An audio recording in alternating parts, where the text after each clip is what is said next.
Les principaux problèmes du Sénégal découlent de la difficulté à trouver du travail ou entreprendre. Elle engendre les fléaux dont se plaignent les Sénégalais: l'insécurité, l'immigration clandestine, la promiscuité, le mariage tardif. Je vois tous les jours une horde de jeunes dans les rues qui se couchent et se lèvent tard. Ils n'ont aucune activité excepté boire du thé. Il est facile de leur dire: créez votre propre emploi, entreprenez, quand ils ont déposé leur CV dans une centaine d'entreprises ou qu'ils n'ont pas les capitaux pour en créer une.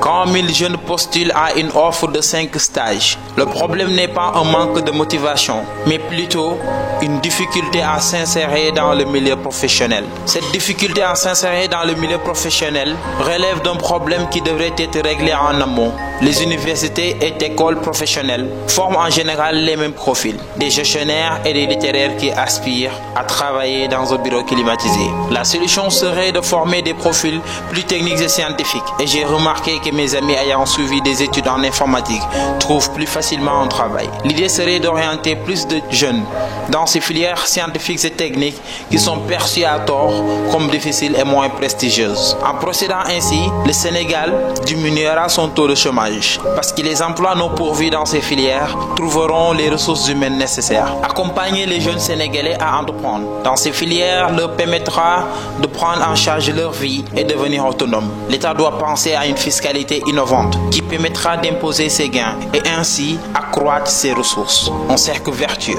plus de personnes actives, moins de chômage, plus de ressources pour l'État.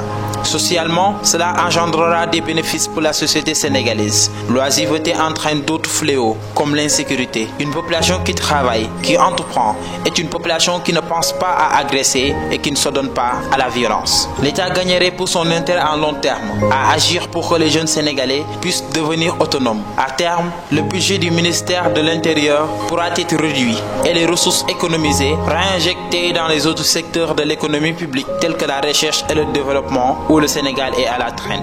La pauvreté contribue à détruire les potentiels utiles à une société. Des jeunes avec un fort potentiel ne peuvent pas la développer par manque de moyens. Imaginons leur contribution à la société si leur talent était utilisé. Le futur Einstein ou Cheikh Anta Diop figure parmi eux. Mais ce potentiel n'est pas réveillé par manque de moyens. Le rôle de l'État est de donner une chance à ces jeunes, les accompagner, leur donner l'occasion d'utiliser leur talent, de s'épanouir, les aider à entreprendre, les accompagner dans leurs études et leur expliquer que la réussite ne passe pas forcément par les filières commerciales. Les filières techniques et scientifiques ne sont pas si difficiles qu'ils l'imaginent et qu'ils peuvent permettre une insertion professionnelle plus facile et rapide. C'est ainsi que cet ordre de jeunes oisifs pourra participer à la construction du pays. Ils ne sont pas oisifs par paresse, mais par désespoir. Donnez-leur la chance, ils la saisiront. L'État a intérêt à procéder ainsi.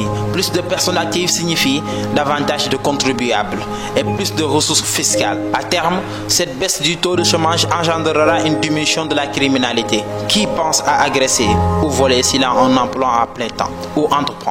Pour finir, les ressources consacrées à la sécurité n'auront plus leur raison d'être et pourront être réinvesties dans des domaines à plus forte valeur ajoutée pour le Sénégal: la recherche, le développement, l'éducation.